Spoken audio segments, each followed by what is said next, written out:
Let's dive into India's annual drama of magical realism. Despite the Indian Air Force being thoroughly defeated by Pakistan on the battlefield, Prime Minister Modi has constructed the world's largest information shelter for 1.4 billion Indians through his grand victory propaganda. This operation elevates telling blatant lies to a cosmic art form. First, let's talk about the jaw-dropping India-Pakistan air combat. Anyone with eyes could see how decisively India lost, yet its domestic media flooded with headlines of epic triumphs. The Modi government went even further, deploying over 70 overseas propaganda delegations to sell their victory myth globally. The result? They were met with public humiliation first, and only about 30 countries reluctantly hosted these myth sellers. After their tour, the world's netizens turned them into punchlines. Why twist a defeat into a victory? Simple. Modi rose to power on populism. If the public knew how incompetent the military was, his political career would collapse overnight. In India, populism is Modi's lifeline. He must claim victory at all costs, even if it means living in a fantasy, lest angry citizens overthrow him or worse. But beyond the gossip, the geopolitical implications are far more significant.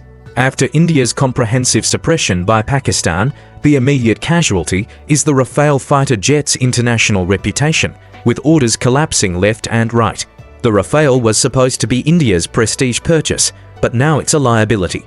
Without air superiority, India's military deterrence against Pakistan lies in ruins, and its so-called South Asian hegemony is exposed as a joke. As India's regional clout plummets, China's influence in South Asia is expanding rapidly.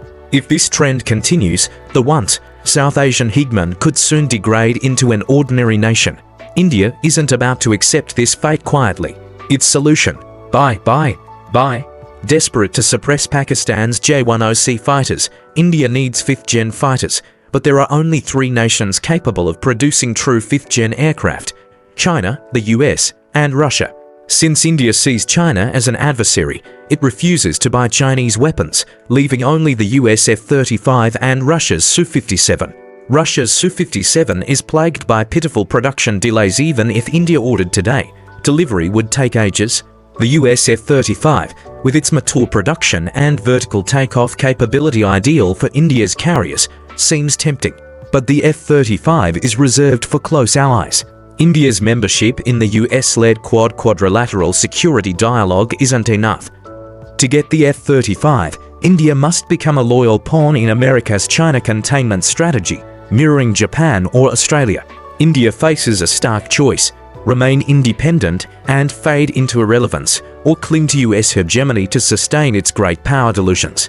Given India's track record, it will likely choose the latter after all. In their eyes, winning even in a fantasy is everything. This brings us to India's puzzling tactics. Whenever US-China tensions rise, India gets overexcited, believing it's time to strike while the iron is hot. Why? Because its core strategy is playing both sides to profit, devoid of any concept of win-win cooperation. During critical moments in the US-China rivalry, India tries to take advantage by undermining China while extorting the US for more benefits. It fancies itself a key player on the global stage, but reality keeps humiliating it. Take the recent India-Pakistan conflict. Pakistan, a global minnow with little support from the UN Security Council, still crushed India. Why? Because it has China's backing. China's 2023 manufacturing GDP reached $4.7 trillion to 1.3x higher than the combined GDP of the US, Russia, France, and the UK. At its core, war relies on manufacturing. China's advanced weaponry, like the J-10C, a mid-tier fighter in China's arsenal, already outclasses India's beloved Rafale. If India buys F-35s, Pakistan could counter with China's J-35 at half the price, with even stronger air combat capabilities. And if India tries to chase 6th-gen fighters, China already has at least 2 operational prototypes, not just PowerPoint projects. In the end, India's grand victory propaganda is just a desperate attempt to mask its decline.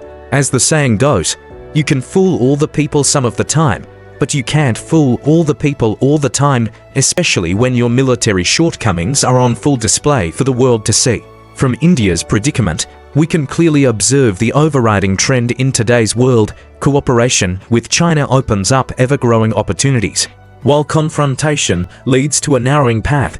diminishing choices, and weakening strength, ultimately consigning nations to a lower status in the US-led jungle of international relations.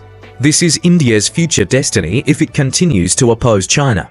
Having lost to Pakistan today, it may lose to Bangladesh tomorrow, with Sri Lanka and the Maldives potentially following suit. Bangladesh's plan to import the J-10C fighter jet is a telling sign. This air combat could well be seen as a turning point that derailed India's national trajectory for the next 50 years. Yet the root of India's plight lies not in battlefield defeat, but in its refusal to confront failure. Unable to face reality, it keeps making self-destructive choices, hurtling toward an abyss, a repeat of its 1960 debacle. Still, this conflict carries a silver lining. It has laid bare the end of Western military equipment hegemony. China's affordable, high-quality arms mean nations no longer need to counter to the West for reliable military hardware. In this ironic sense, India has made a special contribution to the world. Looking to future air warfare as stealth fighters proliferate, to divergent technological paths have emerged. Centralized and decentralized warfare systems. Centralized warfare relies on high-end large airborne early warning AEW aircraft as the absolute core, employing the shoot, be guide tactical model. In this framework, fighter jets serve merely as missile launch platforms. Even drones can be used for missile deployment so long as the AEW radar is advanced and numerous enough to enable ultra-long-range strikes. The problem: large AEW aircraft are prohibitively expensive and technologically inaccessible to most nations. Even the US struggles. Its mainstay 3 AEW fleet, with an average age exceeding 40 years, lags generations behind China's modern equivalents, degenerating into Cold War antiques, unable to detect contemporary fighters, let alone support a shoot, be guide tactics. The US attempt to upgrade with the medium-sized E-7AU developed for Australia, South Korea decades ago is bogged down by budget overruns, while its next-gen large AEW remains a pipe dream. Russia fares no better. Its NOA-10 project collapsed due to funding shortages and sanctions, leaving it with only a handful of 1980s A-50s insufficient for 24/7 air surveillance in Ukraine. For most nations, centralized networks of advanced AEW aircraft are a fantasy. Decentralized warfare, therefore, offers a more realistic alternative. This model reduces reliance on AEW by prioritizing fighter jet autonomy, requiring advanced onboard radars for long-range targeting and even drone wingman coordination.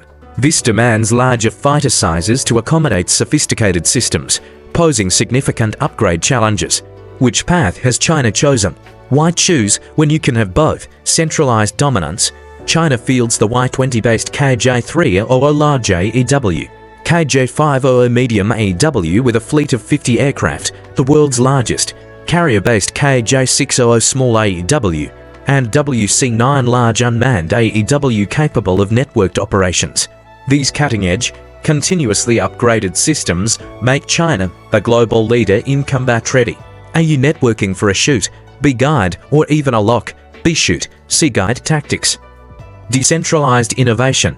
The Silver Star Wild ultra-large combat platform, with a takeoff weight nearing the H-6 bomber and a bomb bay comparable to the US B-21, integrates a massive radar and Place-17 ultra-long-range air-to-air missiles.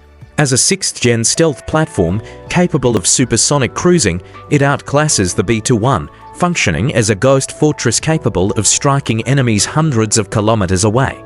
Paired with its diverse drone fleet, China's Air Force can deploy an impenetrable web of death against any adversary. Finally, does a US-India alliance pose a threat to China? A nation that can't defeat Pakistan teaming up with one that can't subdue the Houthis. Their powerful alliance reeks of farce.